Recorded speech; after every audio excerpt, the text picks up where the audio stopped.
제가 전에 있던 교회에 어떤 권사님 댁에 도둑이 들어왔는데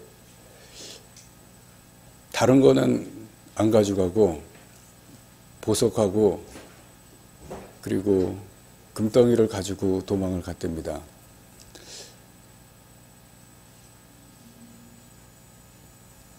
은행 통장 가져가 봐야 소용이 없죠. 다 그대로 놔두고 돈만 되는 것만 가지고 도적질을 했습니다. 금덩어리, 보석, 이걸 왜 도둑이 가져갔겠습니까?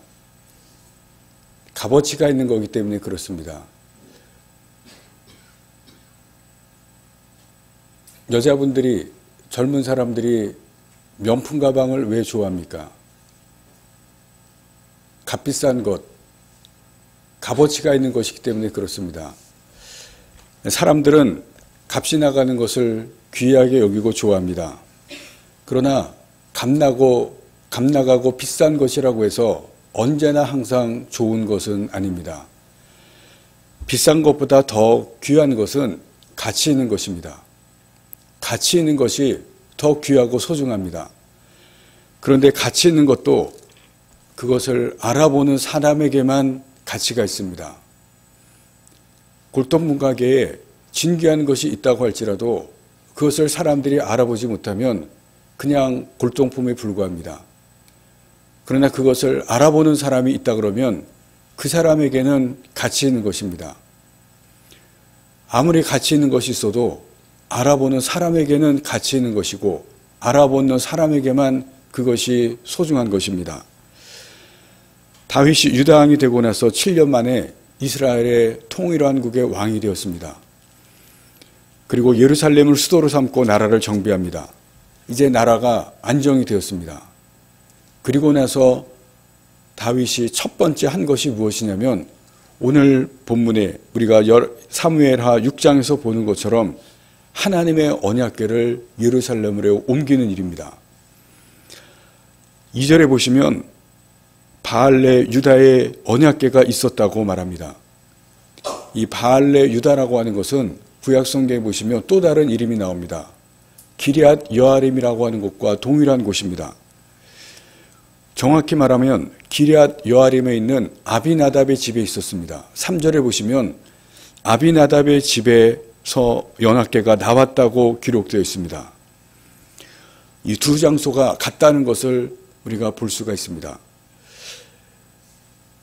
이 기럇 여아림에 바알레 유다라고 하는 것에 하나님의 언약궤가 있게 된 것은 사무엘상 6장에 보시면 블레셋 사람들이 이 언약궤를 이스라엘 백성들에게 돌려보냅니다.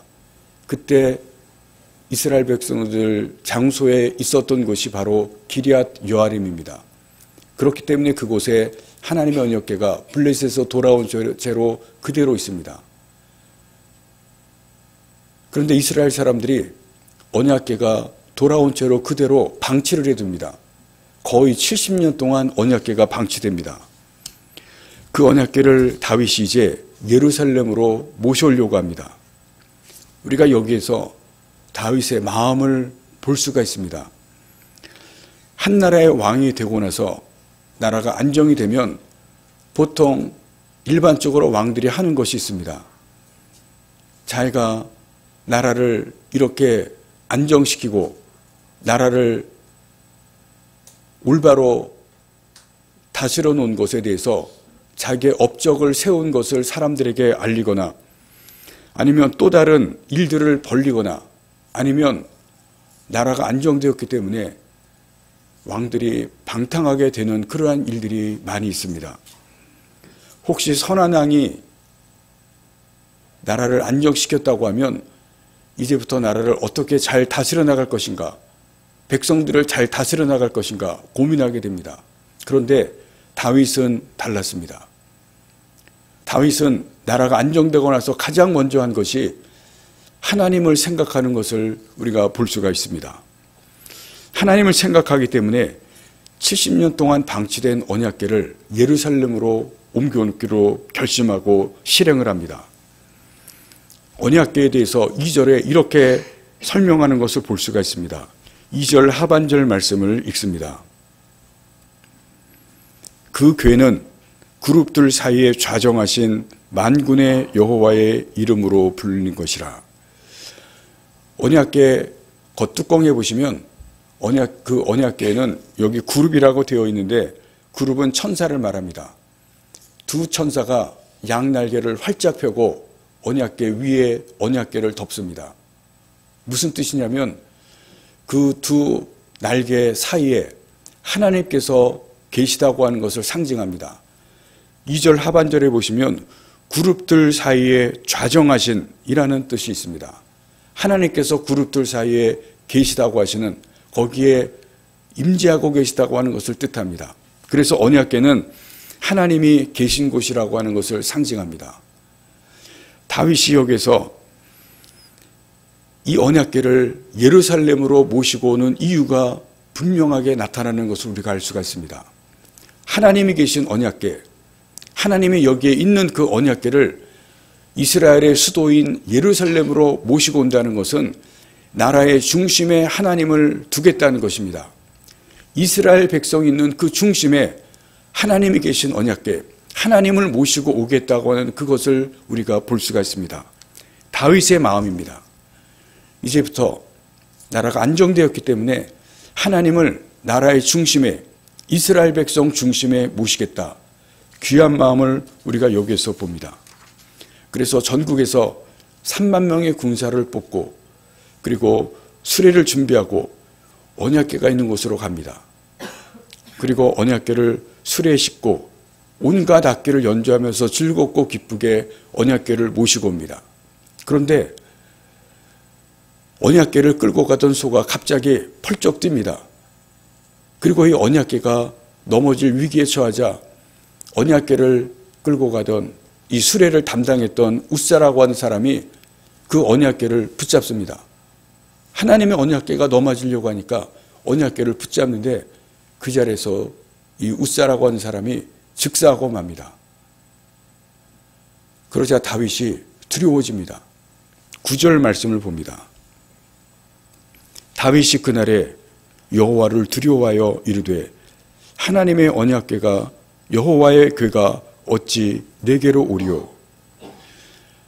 사람이 즉사하고 사람이 죽는 일이 일어나자 하나님이 이 사람을 죽이신 것을 깨닫고 두려워서 언약궤를 거기에서 가까이 있는 오베데돔이라고 하는 사람을 집에 옮겨놓습니다. 여기서 우리가 한 가지 의문이 듭니다. 지금 다윗이 하나님의 언약궤, 하나님이 계신 그 언약궤 상징하는 이 언약궤를 예루살렘으로 옮겨놓는 좋은 일을 합니다. 하나님을 나라의 중심에, 백성의 중심에 모셔두겠다고 하는 마음으로 언약궤를 모셔오는데 왜 사람이 죽는 이 불상사가 일어나게 되었을까? 하나님을 위해서 기쁜 일을 하는데 하나님께서 아무런 일이 일어나지 않고 하나님께서 좋게 일을 이루어 주셨으면 좋겠는데 왜 사람이 죽는 일을 이렇게 일어나게 하셨을까? 좋게 일을 이루어 주시지 않고 왜 이런 일이 일어나게 하셨을까? 이런 의문이 듭니다. 여기에 대한 답은 무지입니다. 하나님에 대한 무지입니다. 하나님을 알지 못했기 때문에 이런 일이 일어납니다. 이스라엘 백성들이 70년 동안 언약궤를 방치해 두다시피 했습니다. 언약궤를 섬기는 것도, 언약궤를 어떻게 옮기는 것도 하나도 알지를 못합니다. 모세가 시내산에서 하나님의 율법을 받았습니다. 그 율법 가운데는 언약궤를 어떻게 옮기는 그 방법도 자세하게 나와 있습니다. 신명기 31장에 보시면 언약궤를 옮기는 법에 대해서 기록이 되어 있습니다. 첫 번째는 언약궤는 정해진 사람만 옮깁니다. 제사장들입니다. 그리고 두 번째는 제사장들이 옮길 때 몸을 정결하게 해야 됩니다. 몸을 깨끗이 씻어야 됩니다. 그리고 세 번째, 이 언약궤를 옮기는 방법은 제사장들이 어깨에 매야 됩니다. 매는 방법입니다. 그런데 3절을 보시기를 바랍니다. 그들이 하나님의 궤를 새 수레에 싣고 어깨 매는 것이 아니라 수레에 실었습니다. 율법에는 어느 곳에도 수레에 싣는 방법은 기록되어 있지 않습니다. 하나님이 정하신 방법이 아닌데 다윗과 다윗의 주변에 있는 사람들이 수레에 싣는 방법, 인간의 방법으로 수레를 언약궤를 옮깁니다.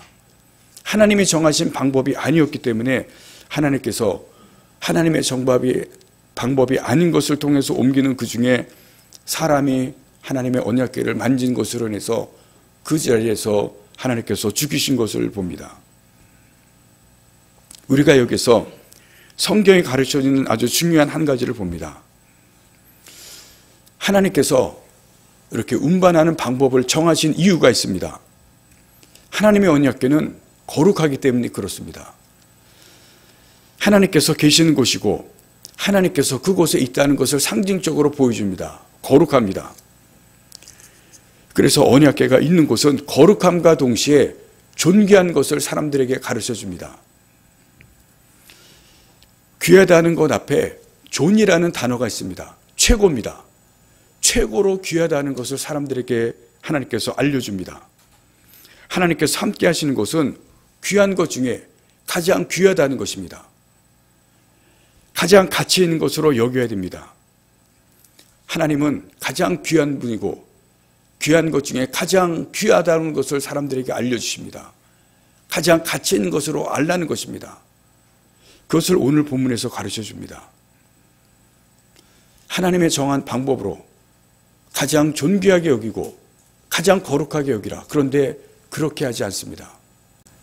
여러분, 우리가 하나님을 알아야 됩니다. 하나님을 알고 하나님을 섬겨야 됩니다. 그렇지 않으면 하나님께서 가르쳐주신 그러한 방법대로 하나님을 알지 못하면 잘못될 수 있다는 것을 성경은 가르쳐줍니다. 그래서 다윗이 3개월 뒤에 다시 언약궤를 옮겨서 운반해 옵니다. 이때는 방법을 바꿉니다. 하나님께서 가르쳐주신 방법대로 합니다. 13절 말씀을 제가 봅니다.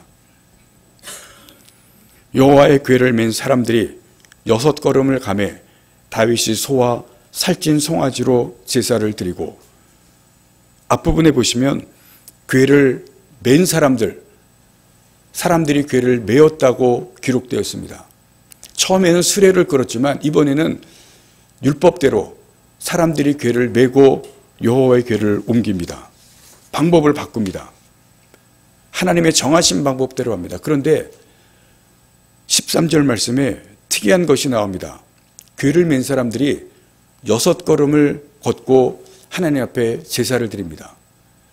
이것은 하나님의 방법이 맞는지 안 맞는지 확인하는 것입니다.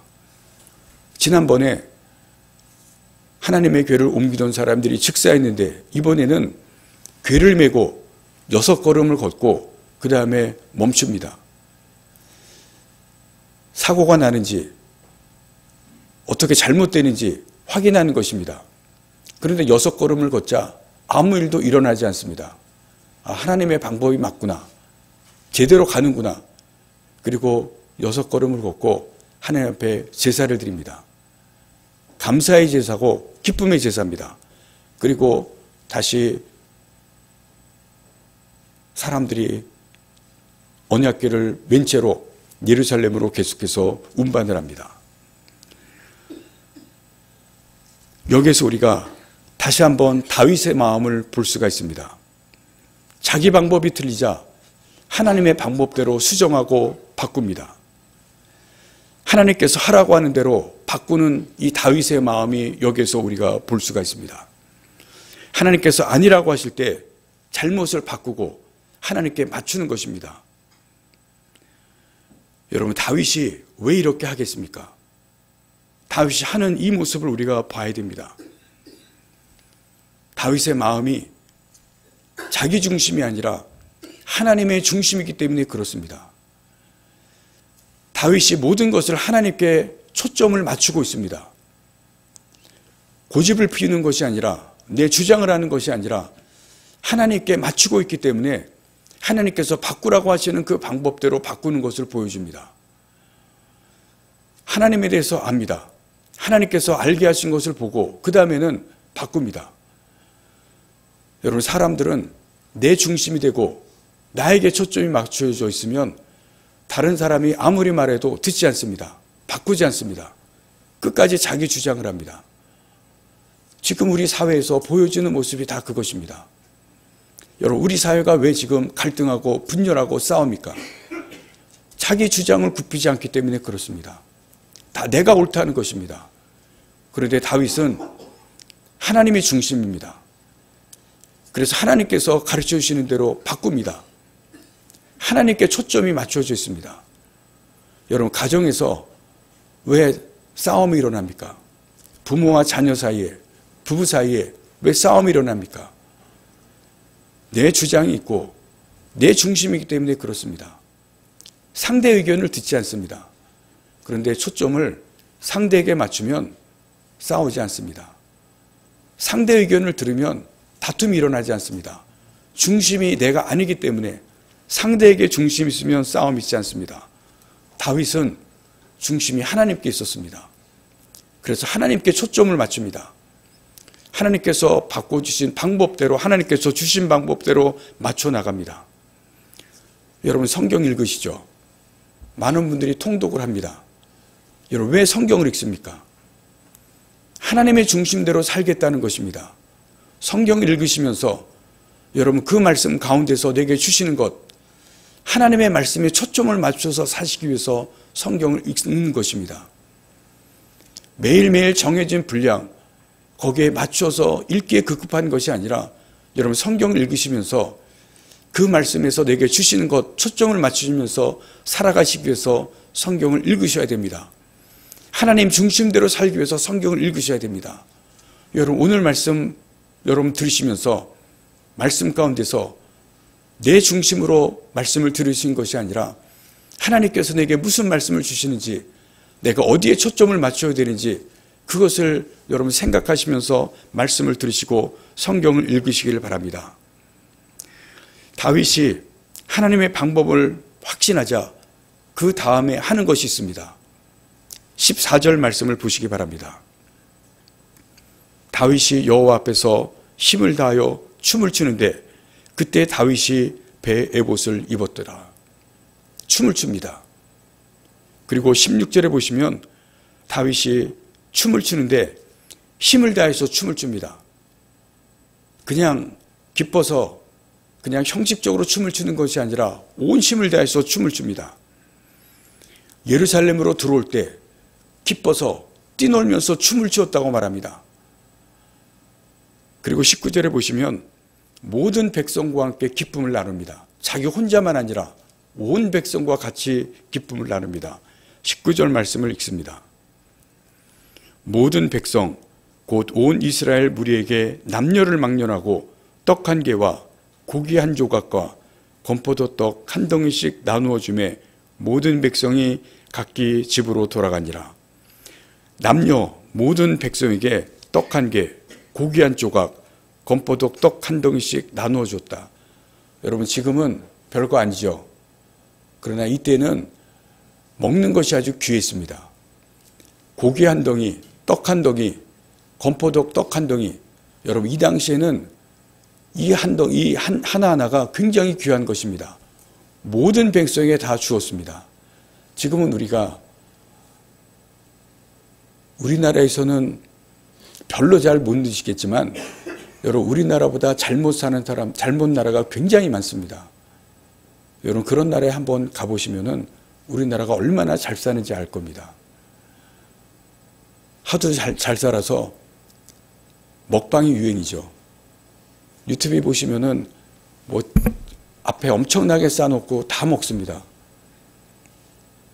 잘 먹어서 지금 병들에 많이 걸리는 그런 우리나라가 됐습니다. 이 당시에는 먹는 게 너무 귀했습니다. 그래서 지금 다윗 왕이 이렇게 나눠줍니다. 왜 이렇게 하냐면 너무 기뻐서 그렇습니다. 너무 좋기 때문에 그렇습니다. 하나님의 궤를 모셔오고 하나님의 궤를 모셔온 후에 그 기쁨이 주체가 안 됩니다. 그래서 왕임에도 불구하고 모든 백성들이 보는 앞에서 춤을 춥니다. 기뻐서 춤을 춥니다.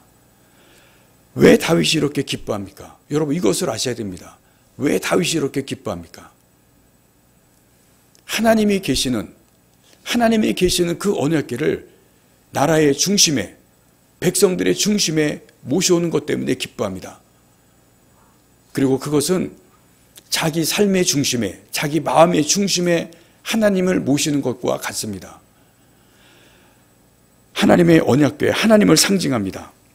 하나님이 내게 오셨다는 것입니다. 오직 이 한 가지입니다. 다른 것이 아니라 이 한 가지 때문에 다윗이 기뻐하고 즐거워하고 감격합니다. 여러분이 기뻐하신 적이 있습니까? 이제 연말연시를 우리가 보냈습니다. 연말연시를 보내면서 여러분 기뻐하시고 감격한 적이 있습니까? 무엇 때문에 기뻐하시고 감격하셨습니까? 자녀 때문에, 아니면 배우자 때문에, 아니면 여러분이 하신 일 때문에 기뻐하시고 감격한 그런 일이 있으십니까? 여러분, 그런 일들이 잘못된 것이 아닙니다. 기뻐하고 감격하는 일이 많아지면 좋습니다. 울고 슬퍼하는 일보다 기뻐하고 감격하는 일이 많아지면 훨씬 더 좋습니다. 올해 기뻐하고 감격하는 일들이 작년보다 많아지시기를 바랍니다. 여러분, 그러나 하나님 때문에 기뻐하고 감격하는 그런 일들이 있으십니까? 올해 그런 일이 있으시기를 바랍니다. 다른 일이 아니라 하나님 때문에 기뻐하고 감격하는 그러한 여러분들이 되시기를 바랍니다. 오늘 본문에 보시면 언약궤를 메고 오면서 다윗이 함께하는 일이 있습니다. 같이 하는 일이 있습니다. 바로 제사입니다. 오늘날의 예배입니다. 다윗이 언약궤를 메고 오면서 조금 전에 13절에 보신 것처럼 6걸음을 떼고 제사를 지냅니다. 그리고 예루살렘으로 언약궤를 모셔오고 나서 또 제사를 지냅니다. 하나님께 예배합니다. 그러면서 기뻐하고 즐거워합니다. 그런데 다윗이 기뻐하고 즐거워하는 이 마음과 전혀 다른 마음을 가진 한 사람이 오늘 본문에 등장합니다. 미갈입니다. 다윗의 아내입니다. 미갈은 다윗이 사람들 앞에서 춤추고 기뻐하는 모습을 보면서 업신여겼다. 그렇게 성경에 기록합니다. 20절 말씀을 봅니다. 20절 말씀을 제가 읽습니다.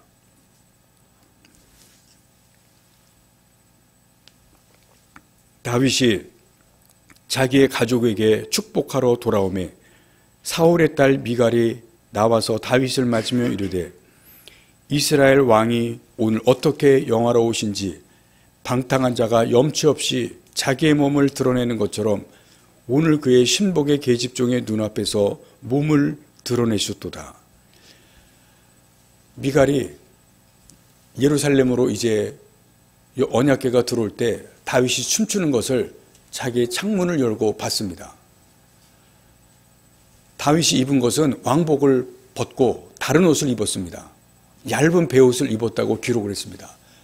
왕복을 벗고 다른 옷을 입고 춤추는 것을 보면서 미갈이 지금 그런 얘기를 합니다. 방탕한 자가 염치 없이 자기 몸을 드러내는 것처럼 오늘 계집종의 눈앞에서 몸을 드러냈다. 춤추는 것을 보면서 이런 말을 합니다. 조롱하고 모욕하는 이야기입니다. 다윗은 이렇게 기뻐하는데 미갈은 기뻐하지 못하고 오히려 조롱합니다. 왜냐하면 미갈은 그 마음 중심에 하나님을 모시지 못했기 때문에 그렇습니다. 다윗은 하나님을 모셨기 때문에 하나님 앞에서 기뻐하고 춤을 추는데 미갈은 그렇지를 못합니다. 온전히 하나님을 모시지 못합니다. 다윗은 하나님께 초점을 맞췄기 때문에 왕의 지위가 문제가 되지 못합니다. 사람들이 보는데도 춤을 추고 자기 몸이 드러나는데도 상관하지 않습니다. 체면이 없습니다. 하나님께 초점을 맞췄기 때문에 그렇습니다. 그런데 미갈은 사람에게 초점을 맞췄기 때문에 왕의 지위가 염려가 됩니다. 왕의 지위가 자꾸 거슬립니다. 두 사람은 같은 사건을 경험하고 같은 하나님을 알지만 전혀 다른 마음을 가지고 있습니다. 미국 어느 교회 목사님이 그 교회에 출석하는 한 이탈리아 여인을 눈여겨 주목하고 보게 되었습니다. 그 여인은 언제나 말없이 그의 봉사를 합니다. 충성스럽고 헌신적인 성도였습니다. 어느 날 목사님이 그 여인과 대화할 기회가 있었습니다. 항상 다른 사람들 모르게 헌신하는 것을 제가 보았습니다. 이렇게 헌신적인 삶을 사는 비결이 있습니까? 그러자 그 여인이 자신의 이야기를 숨김없이 목사님에게 말했습니다. 제가 세상에 태어났을 때 제 어머니는 아이를 키울 수 없는 상황이었는지 도시에 있는 어떤 큰 집에 저를 바구니에 담아서 문 앞에 놓았습니다. 다행히 어떤 부부가 버려진 아기를 데워다가 키웠습니다. 그런데 14살 되던 해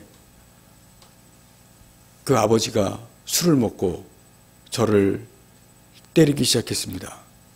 그리고 윤락가에 팔아버렸습니다. 제가 거기에서 돈을 벌어오면 아버지가 뺏어서 술을 먹고 그리고 또 저를 때립니다. 시간이 흐를수록 저는 점점 더 비참해지게 되었습니다. 그리고 더는 이렇게 살 수가 없어서 아버지로부터 도망을 쳤습니다. 이런저런 일을 하고 또 이렇게 저렇게 살다가 착한 남자를 만나서 결혼을 했습니다. 그러던 어느 날 교회 앞을 지나가는데 찬송가 소리가 들려서 저는 끌리듯이 그 교회로 들어가서 뒷자리에 앉았습니다.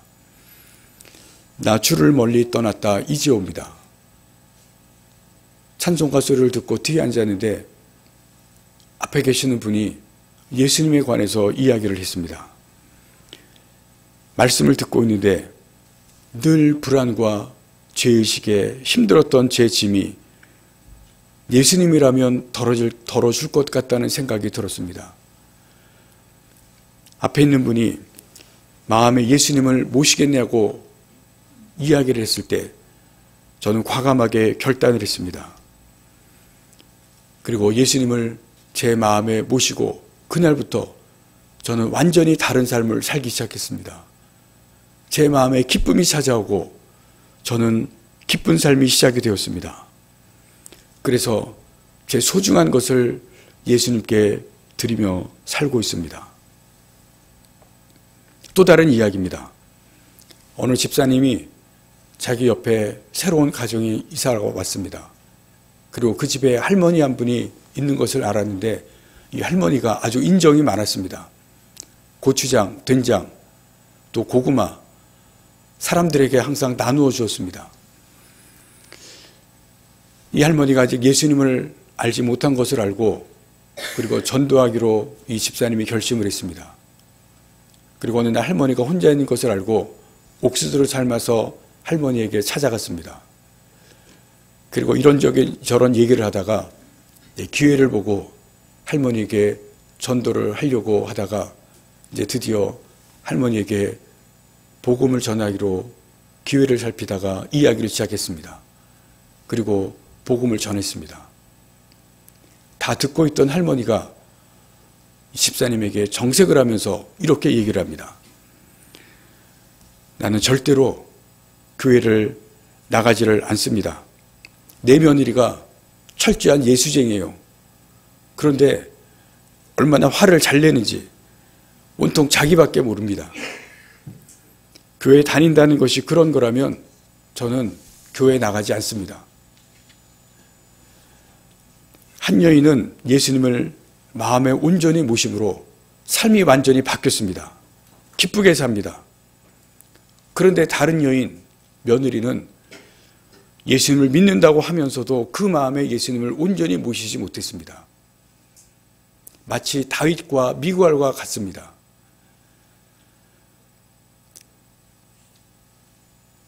여러분, 우리에게도 하나님이 계시는 언약궤가 있습니다. 여러분, 그 언약궤를 어디에 두고 계십니까? 우리가 하나님을 믿는다고 합니다. 우리가 오늘 여기 와서 예배를 드립니다. 그러나 하나님을 믿는 것만으로는 안 됩니다. 하나님을 정말로 우리 마음 중심에 모셔야 됩니다. 우리 한국 사회에 하나님을 믿는 사람들이 많이 있습니다. 예수님을 믿는 사람들이 많이 있습니다. 그러나 정말로 그 마음 중심에 하나님을 모신 사람들이 얼마나 되는지 우리가 한번 봐야 됩니다.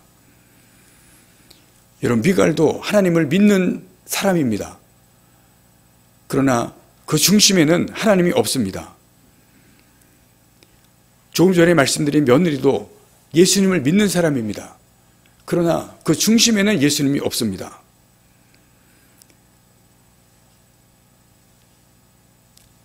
우리가 예수님을 믿고 하나님을 믿는다고 하는데 여러분, 정말 우리가 마음 가운데 하나님을 모시고 예수님을 모시고 살아야 됩니다.